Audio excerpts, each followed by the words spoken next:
둔촌 주공도 분양이 미계약이 나면 예. 이거 웬만한 데는 다 미분양 날 거다. 예. 이런 우려가 커지고 있어요. 예. 상당 부분 건설사들이 이거 부도설이 막 돌아요. 그러면 사람들이 아파트 분양 받겠어요? 내년 봄 되면 뭐 건설 시장이 뭐 이렇게 되면 미분양 더 늘어나고 그 다음에 집값은 더 떨어지겠죠. 예. 불신이 심화되니까.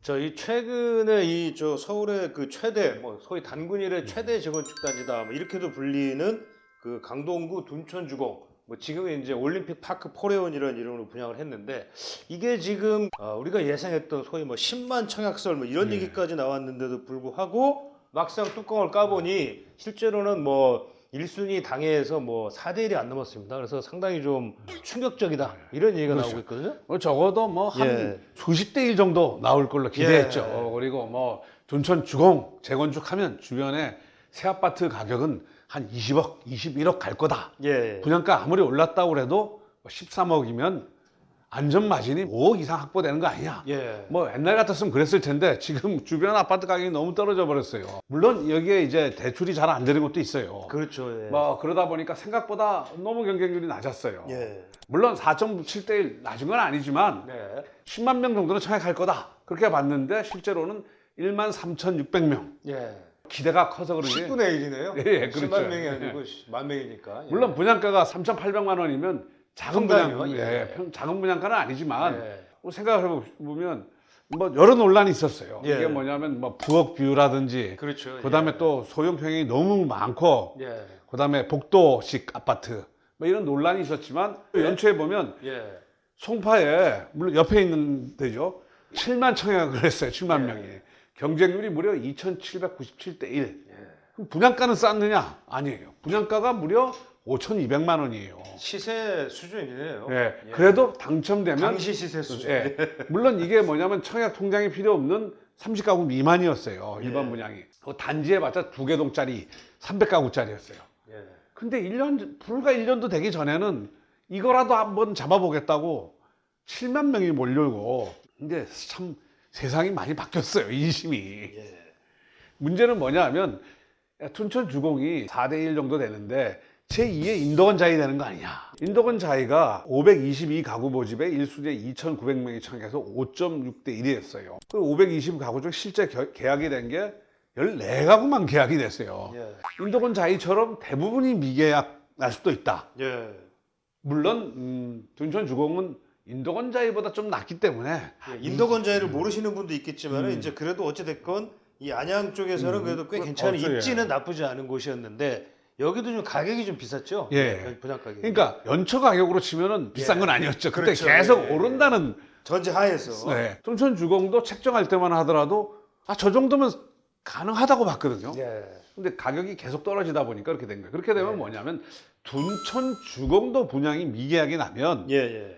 이거 웬만한 데는 다 미분양 날 거다. 예. 이런 우려가 커지고 있어요. 예. 그러니까 실제 둔촌 주공에 놀랐나? 강동 헤리티지 자이 그 인근 지역이에요. 분양가를 2억 이상 낮추기로 했다고 합니다. 둔촌 주공 정도 가격을 책정하려고 했는데 그렇게 했다가는 자칫하면은 대거의 미분양이 발생할 수밖에 없다. 예. 그렇게 본 거죠. 광동 헤리티지도 규모가 커요.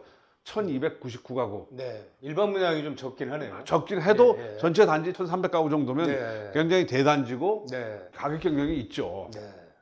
근데 왜 이렇게 됐냐면 보면 예. 한때 25억을 치닫던 헬리오시티가 지금 국평 84제곱미터가 16억 5천이에요. 예. 여러분 어떻게 보면 헬리오시티가 16억 5천이면 예. 둔촌 주공보다는 헬리오시티가 경쟁력이 좀 있다. 예. 그렇죠. 예. 그러면 둔촌 주공이 입주 시점에 지금 가격으로만 보면 15억 정도면 금융 비용이나 이런 걸 따지면 똑같은 거죠, 뭐. 별 먹을 게 예. 없다. 근데 이게 잠실 강동에서만 벌어지는 게 아니라 전국적인 현상이 벌어지면 이 분양이 크게 늘어날 수 있는 거예요. 예.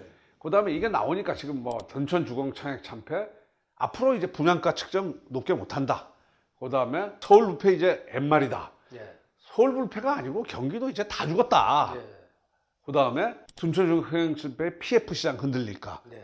갑자기 PF 얘기까지 나와요. 기승전 미분양이 정말 무서운 이유. 둔촌 주공 분양 참패가 내년에 불러올 깜짝 놀랄만한 부동산 상황. 내년 봄에 저희 대목도 달았지만 예. 건설사 연쇄 부도로 이어지는 거 아니냐 이런 우려까지 나와요. 예. 이유가 뭘까요? 근데 실제로 보면 보면 포스코 건설이 강양의 더샵, 라크포엠 분양을 시작했는데 분양을 멈추고 이제 뚜껑을 닫기로, 서희건설도 70% 미계약되니까 그냥 합의금 주고 뚜껑 덮는 걸로. 예. 30% 분양되면 이 감당을 못 하거든요. 예. 건설을 중단할 수밖에 없어요.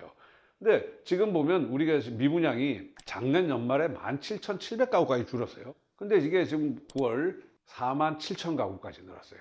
속도가 굉장히 빨라요. 우리가 제일 시장이 안 좋았던 2012년 예. 이때가 한 8만 가구였는데 사실은 이게 내년 봄 정도면 7, 8만 가구 가는 거 아니냐. 예. 계속 지금처럼 미분양이 되면 예. 더 좋아질 게 안 보이잖아요. 예.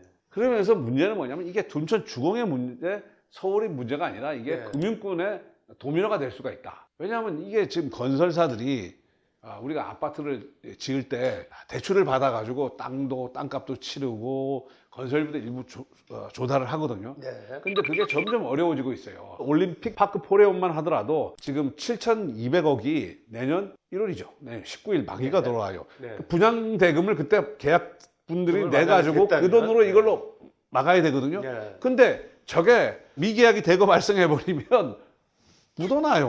그렇죠. 예. 그래서 지금 문제가 됐던 데가 뭐냐면 PF 우발 채무가 높다는 이유로 해가지고 이게 PF 우발 채무가 한 3조쯤 돼요. 예. 올 연내 막아야 되는 게. 그래가지고 약간 자금 악화선이 나오면서 그룹에서 돈을 때려 지었어요. 그러니까 예. 뭐냐면 롯데건설 같은 대기업 건설사들도 예. 자금 순환이 잘 안 되는 거예요.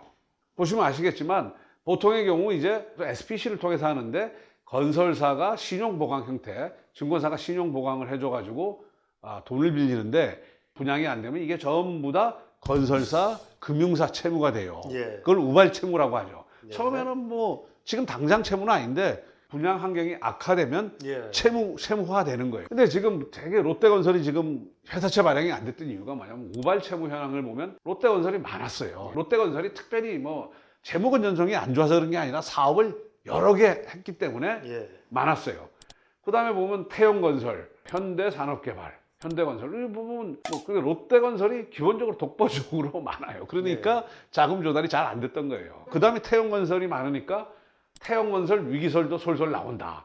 뭐 이런 기사도 떠요. 예. 근데 지금 근본적으로 문제가 되는 게 건설사들이 지금 삼중도를 겪고 있습니다. 예. 미분양 점점 늘어나고 있지 않습니까? 예. 17,000가구에 4만 가구, 뭐 내년 되면 7, 8만 가구 될 거고. 그다음에 금리 급등해가지고 자금 조달이 안 돼요. 네. 그다음에 PF 자금 조달이 지금 거의 조달이 잘 안 돼요. 원자재 인건비 급등. 그러니까 이게 이런 문제들이 크게 터질 수가 있어요. 예. 거기다가 원래 건설사라는 게 주택 건축, 해외, 토목, 광급 예. 이렇게 돼가지고 주택이 안 좋으면 해외가 좀 잘 되고 예. 토목이 잘 되면 자금이 좀 돌아가요. 근데 이게 문제는 뭐냐면 롯데건설이 주택 비중이 75%로 많아요. 예. 그러다 보니까 주택 경기가 안 좋아지면 직격탄을 받는 구조입니다.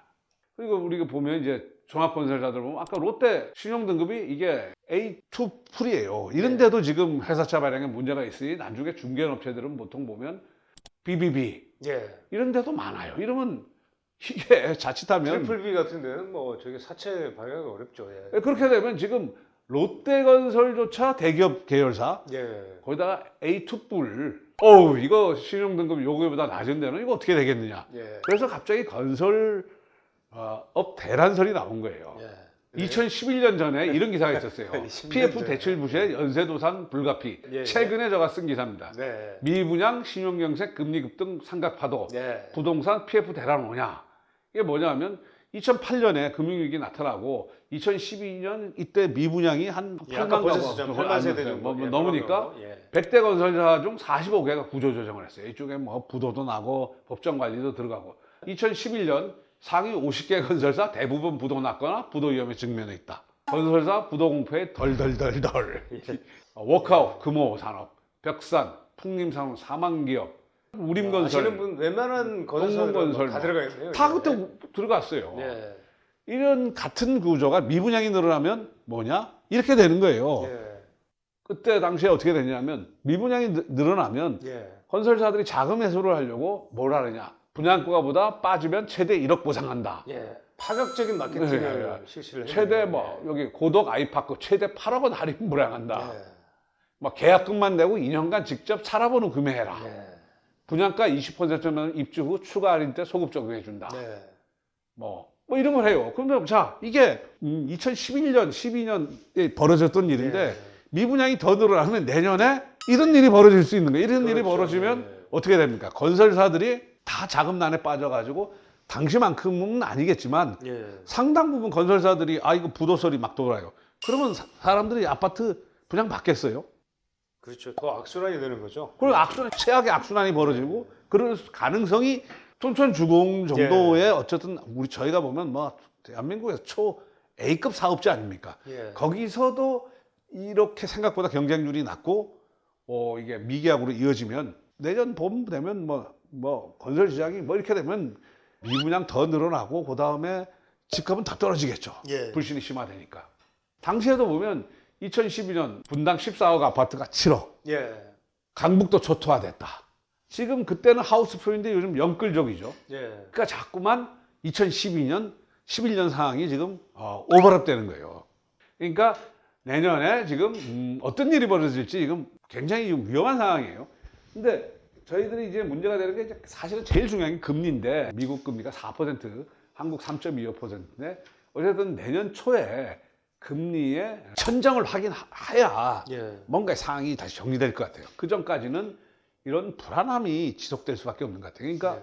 어쨌든 둔촌 주공 이 하나가 이게 막 10만 한 5만 청약만 됐어도 분위기 좀 달랐을 것 같은데 이게 네. 1만 3천 청약 되는 바람에 이거 앞으로 부동산 시장에 엄청난 변수가 될 것 같아요. 예. 결국은 이제 계약을 물론 이제 해봐야 알겠지만 1월 이제 중순에 계약인데 예. 그 계약률이 또 아까 말씀하신 것처럼 미분양이 되려면 이제 결국 계약에서 이제 미분양이 나오니까 결국은 이제 아까 말씀하신 것처럼 이제 정부가 또 이제 미분양이 보통 늘어나게 되면은 소위 얘기하는 이제 부양책을 좀 내놓지 않습니까? 예. 근데 뭐 그런 것들도 좀 뭐 이제 뭐 이쯤 되면 미분양이 좀 더 늘어나기 시작하면은 좀 뭐 부양책도 나오기 시작할 수도 있겠네요. 아마 내년 초쯤, 내년 상반기에는 지방 미분양 대책들이 나올 거고 예. 그다음에 내년 하반기쯤 되면 경기도, 그다음에 내년 말쯤 되면 서울, 내후년 되면 강남. 예. 저는 그렇게 봅니다. 예. 그러면 상당히 오래 간다고 봐야 되겠네요. 예. 그렇죠. 왜냐하면 내년까지는 금리가 일단 내년에는 하락하기가 좀 어렵거든요. 네. 내년 상반기까지는 오른다고 보면 내년 이제 하반기 말쯤 가면 이제 금리 하락이 본격화되고 그렇게 되면 이제 분위기가 좀 반전될 텐데 그때 되면 또 분위기가 싸할 거예요. 이미 네. 뭐 사람들이 다들 아시겠지만 집값이 오를 때는 집을 사고 예. 집값이 떨어지면 집을 안 사는. 예. 그런 상황이죠. 예. 그래서 어찌됐건 결국은 뭐 어느 정도 이제 바닥이 좀 미분양도 좀 최고점에 달하고 아까 네. 말씀하신 것처럼 금리도 바닥이 확인되는 시점 네. 이 시점이 중요할 것 같습니다.